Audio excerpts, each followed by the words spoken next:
அன்பார்ந்த சகோதர சகோதரிகளே, நம்முடைய எண் மண் எண் மக்கள் யாத்திரை இன்றோடு 232 தொகுதிகளை கடந்திருக்கின்றோம்.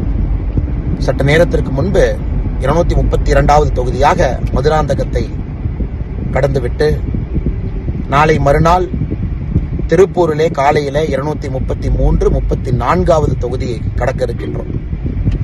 இந்த கடுமையான பயணத்துல ஆரம்பத்திலிருந்து கடைசி வரை நம்மோடு சகோதர சகோதரிகள், தாய்மார்கள், பொதுமக்கள், மாற்றத்தை விரும்பக்கூடியவர்கள், இளைஞர்கள் பெரும் திரளாக ஒரு பெரிய ஊக்கத்தை, நம்பிக்கையை கொடுத்து கூடவே வந்திருக்கிறீர்கள். மிகப்பெரிய ஒரு எழுச்சியை ஏற்படுத்தி இருக்கின்றீர்கள். தமிழக அரசியல்ல இத்தனை காலமாக நாம் எதிர்பார்த்த மாற்றம் நிச்சயமாக 2024 பாராளுமன்ற தேர்தலில் நடக்க போகுது என்பது நமக்கு மிக தெளிவாக தெரிய ஆரம்பித்திருக்கிறது.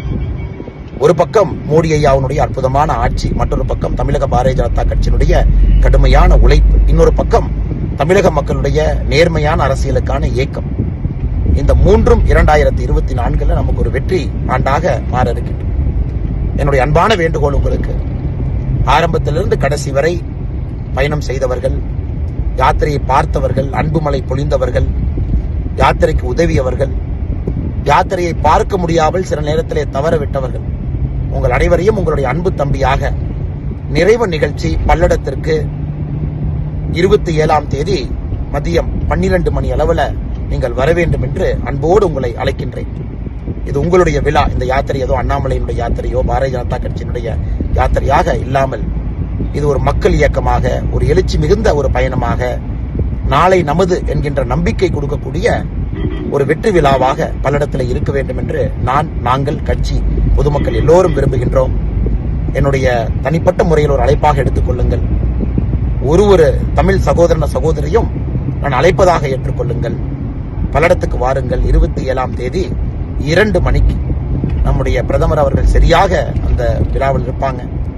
அவர்களுக்கு உங்களுடைய ஆசீர்வாதத்தை கொடுங்க, அன்பை கொடுங்க. உங்களோடு நாங்கள் இருக்கின்றோம் என்று உறக்க சொல்லுங்கள்.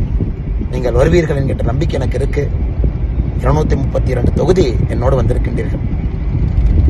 கஷ்டத்துல என் கூட வந்திருக்கீங்க. மிகப்பெரிய எழுச்சியை என்னோடு சேர்ந்து உருவாக்கி இருக்கின்றீர்கள். உங்களுக்கு எப்பொழுதும் நான் நன்றி கடன் பட்டிருக்கின்றேன்.